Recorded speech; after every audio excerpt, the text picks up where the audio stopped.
Hey guys, welcome back to another Whiteboard Wednesday. This week we're going to be talking about canned responses. Canned responses, what are they? Well, they are preset text. So basically, when you're in a chat-based situation, whether you're using a messaging, whether you're using even a help desk solution, or whether you're using a live chat, they are already written responses, basically. So they're canned in the sense of, I don't actually know why they use the term canned. No, I don't know why they use the term canned. Do you know why they use the term canned? No?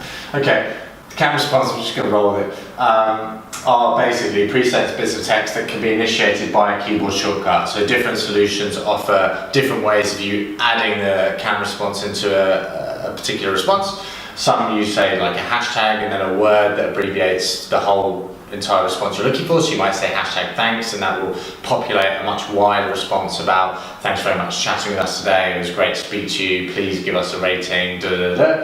Or some other ones use actual keyboard shortcuts like press Control K for thank you, press Control 1 for hello, and all this kind of stuff. So that's basically what a canned response is. Now, why you would use them, there's a few reasons why you would use them and why you in fact should use canned responses in your customer service, in your sales, in your whatever it is, customer engagement. First and foremost is structure.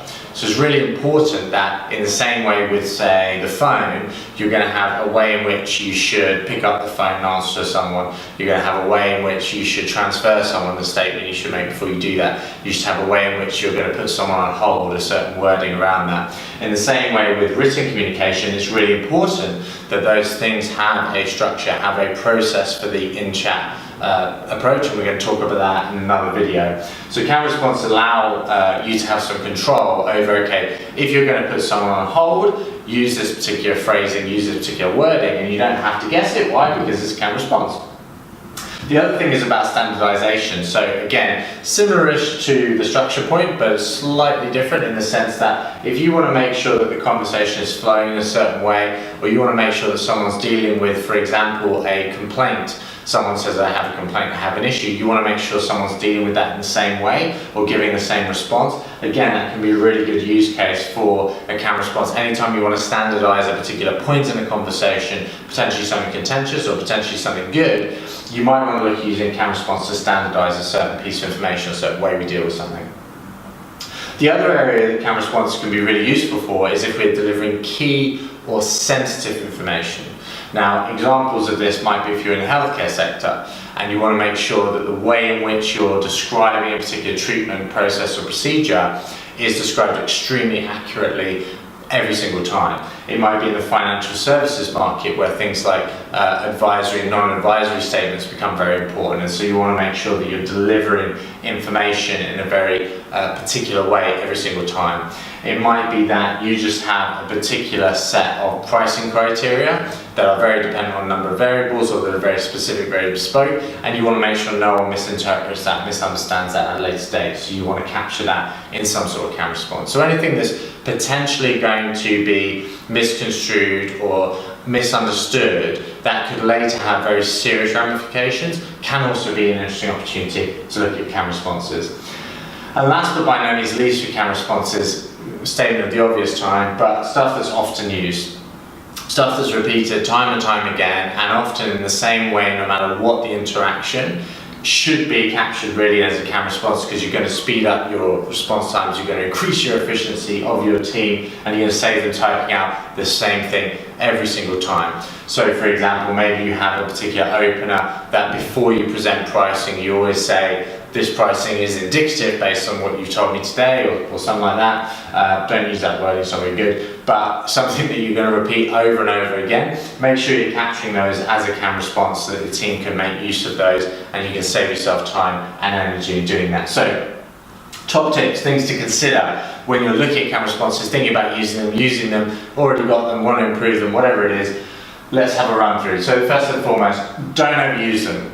Don't become a canned response monkey, because you might as well not have somebody sat there, you might as well just be a robot. So even if you do have canned responses in play, and they should be used strategically, should be used in certain circumstances, Don't overuse them. Don't have the whole conversation being driven by a CAM response, and don't have every response being driven by a CAM response. Don't try and CAM response every single potential scenario, because it will just encourage you and the team to become script monkeys and just regurgitate the same thing no matter what you want to say. Other thing is, encourage customization. So when you're actually writing these CAM responses, is there a way you can write them that means the agent has to customize them in some way before using them? For example, you might make a CAM response, which is, to link back to the example we had here, the opener before delivering pricing, but you might then encourage the agent to respond custom to that customer after that point by leaving the rest of it blank and open to free text interaction. What that means is that when the agents are using them, you're also helping mitigate this idea of not overusing them, because the agents are going to have to tailor them and do some legwork to make them customized and personal. So that's quite a nice way of using certain things that you think would be effective to say, or more speedy to say, or get some more structure in there, but not make it vanilla and cookie cutter every single conversation, because you're actually writing them in such a way that the agent has to get in there and alter little bits and change little bits. Make sure you're reviewing the use cases for your CAM responses, and retest and also revamp your CAM responses in regular intervals. So what's good at the moment and what you think might be working really well, when you add something you think that's going to be a great idea, make sure you're actually reviewing those transcripts, make sure you're engaging with the team who's delivering that, and understanding, well, is that CAM response working as we like it to? Is it delivering the message we want? Is it in line with the brand? Is it having the effect that we want? Are customers responding to it well? And then actually make sure you're revamping them at regular intervals, so that customers who are with you a long time aren't seeing the same stuff over and over and over again.